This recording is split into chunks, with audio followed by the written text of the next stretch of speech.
Hey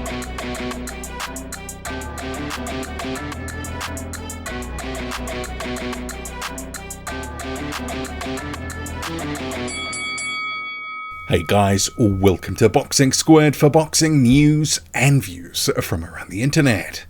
One of the big questions floating around in recent weeks is who is Joseph Parker going to fight next? And that came up when Parker himself came out publicly on a social media saying he didn't know. He said he was ready to go and he wanted to keep momentum. And there had been some talk and discussion that potentially Joseph Parker may end up facing Zhang Zhelei in a rematch. As we know, Joseph Parker nabbed one of the biggest wins of his career in March this year when he outpointed Zhang Zhelei after outworking him. He got dropped twice in that fight, but Zhang, with his small gas tank, didn't throw enough, and Parker snapped up the majority of the rounds. So you had a case of Parker getting a huge win, and that came after a win against Deontay Wilder, but it was Zhang who ended up getting the fight with Wilder and stopping Wilder. And now what we're hearing from the Saudis, and this is directly to ESPN, they're saying that they want to make Zhang Zhilei versus Martin Bakole. So that begs the question, well, what of Joseph Parker, who obviously wants to know? There's talk of him fighting at the end of the year on the undisputed card, but at this stage it's just talk. You have him on social media posting that he's staying ready, he's in the gym, he's working out, he's trying to stay in shape, because who knows what will come and when it will come. But what are the options? And I think there's a few obvious options that could be for him if Zhang is not on the table, if he ends up taking a fight with Bakole. So let's go through them. So if we look at BoxRec, so you can see here on screen, you have a number of fighters that are currently tied up. Alexander Usyk, Anthony Joshua, Tyson Fury, but then you have Agit Kabayel.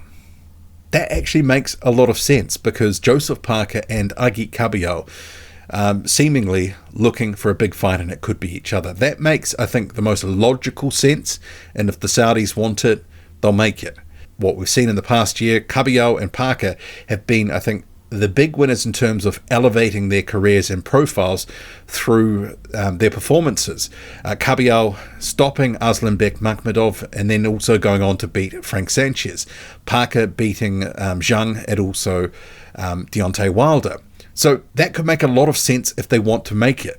And it's a big fight. I think that's a very good fight. It's a relatively well-matched fight. Some people are going to be sort of seesawing about who wins that one.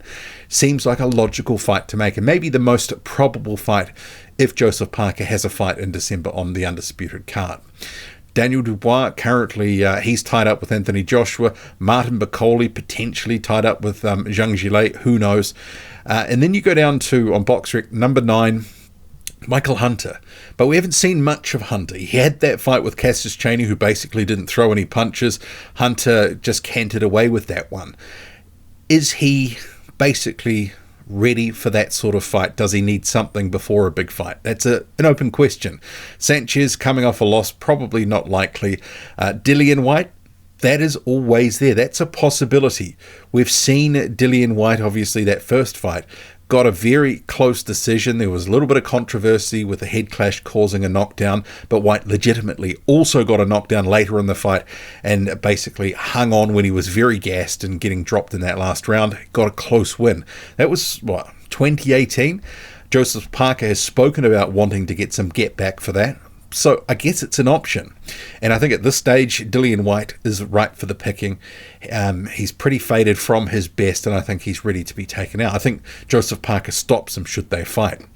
Otto Wallin, who knows? He's just had a comeback fight recently, and we've had a situation with him putting in a pretty bad performance against Anthony Joshua. You start to get down a little bit further, and maybe out of the next couple of names, F.A. Ajagba could make some sense. He's had a good 18 months in terms of his wins, and at some point he needs to take a step up to that next level. Parker could make some sense. And another guy here at 15 that could make some sense, but maybe not quite yet, maybe he needs to do a little bit more, Justice Hooney. And you could argue that that fight really would make more sense on a card if you were to have it in New Zealand or Australia. Hooney Australian, Parker New Zealand, there's a built-in rivalry. I just kind of think it's maybe 1 or 2 fights away from that really being realistic. And Parker, courtesy of his win against Zhang Zhilei, is the interim champion for the WBO. So you have him here, pretty much most of the same similar guys in here, and if you go down the list, it's a similar sort of names for the most part. Maybe a Jermaine Franklin if a Caballero fight didn't work.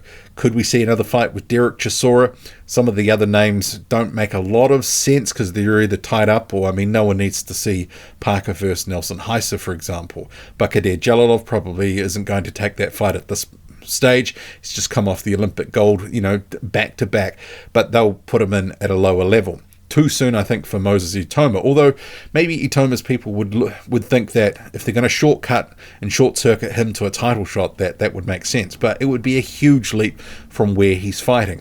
Other guys are tied up, Fabio Wardley to fight Fraser Clark, so the options are kind of limited to 5 or 6 guys realistically, and maybe even a couple of those, like Michael Hunter, is not potentially realistic. So Caballero would seem a likely shot, but there are some other options as I've gone through. I mean, who do you think makes sense for Joseph Parker, with a lot of guys tied up and potentially Zhang to face Bakole?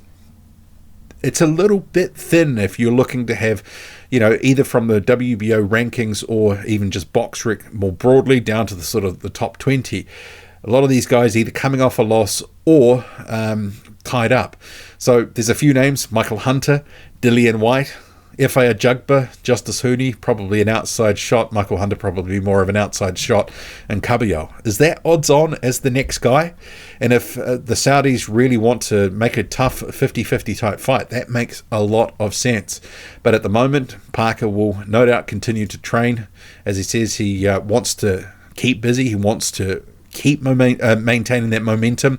If he fights in December, it'll be about 8 months since his last fight. So I can understand his frustration when he says he's ready to go whenever.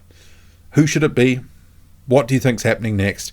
Drop a comment loud and often. Hit like, hit subscribe. Follow me on Twitter. Boxing_squared. I'm out.